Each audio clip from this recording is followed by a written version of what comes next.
Hello everybody, this is Willie from the Gaming Gurus, and this is our review of Dark Souls. This is the sequel to Demon's Souls, which was a sub-radar game that got a lot of hype because it was really hard to play, and this one totally lives up to its predecessor. The combat system is very intricate and can be pretty complex to newcomers, but to the fans of the series, you will feel right at home. This is your classic create a character, level up some stats, get some loot RPG. You have active blocking, inventory management, weapon and armor upgrade systems. This game may seem difficult, but not really. The game revolves around you, being the awesome gamer that you are, have mastered the combat system. Any less than that, then you're playing at higher difficulty because that's the way the game is meant to be played. That being said, you will still die over and over and over and over and over again. Death should be a learning experience that helps you progress forward. That gives the game a high replay value, and it gives you a true sense of reward to your hard efforts. The enemies different in size, the combat style, their strength, all that they offer is a nice mix of the gameplay that never really slows down.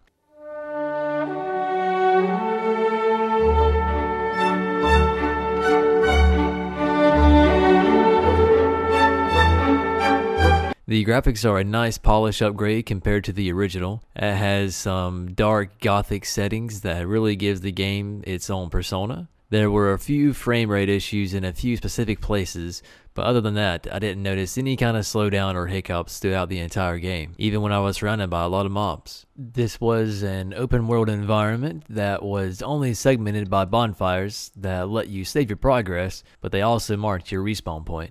The world is very intricately woven together and go from a cliffside catacomb to the castle above it. Then you got some forests out on the perimeter, then there's a maze-like sewer underneath all of it. It's crazy.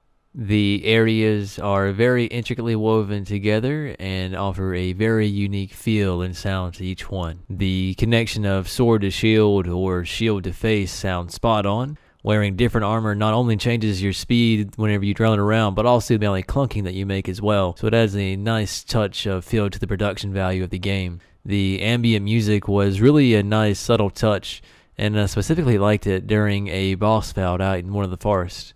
Mostly the game is supposed to be played by yourself, but other players can leave little hints on the ground from pre-selected text to help you along your journey, or you can summon/be summoned and help beat up baddies alongside your friends until you either beat a boss or you decide to go spelunking and die like I did. Also, there is player versus player where you can invade somewhere else's world and try to kill them if you're feeling the dark side. This game is the sequel not in story, but in gameplay and mechanics. The inventory layout is identical, as well as stat and character progression. Some new changes such as the way that you rest and heal yourself are much welcome changes that may make the game more accessible to all.